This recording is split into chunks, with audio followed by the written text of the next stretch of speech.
In some of my recent videos, I've been talking about who or what you can tell stories about in your presentations, because stories are a great way to connect to an audience, to make them understand something, to give you an example of how something works.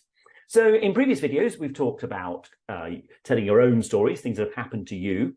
We've talked about telling stories about your clients, but you can also tell stories about someone else. Now, a third party. It's maybe not somebody you worked with.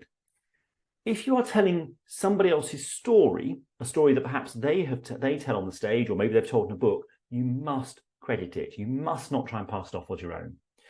And try not to pick stories that everybody's heard before.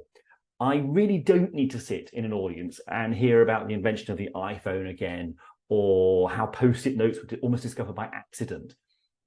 Tell me stories about businesses or individuals that I haven't come across before. Find something new. Don't just parrot the same stories that everybody tells.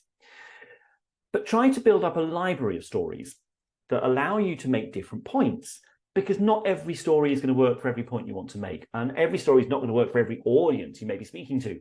So it may well be that you have stories about big corporate businesses, you have stories about smaller businesses, you have stories about individuals.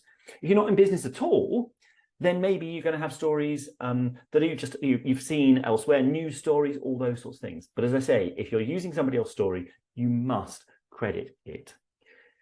I think you can also tell somebody else's story and then say what you learned from hearing that story. So I think it would be okay to say, I heard this person say this thing, perhaps at this event or on this TED Talk or in this book, and this is what I learned from it. And this is what I think we can all learn from it. I don't think that's as powerful as your own stories, but it can be useful if you don't have a story that fits a particular point you need to make.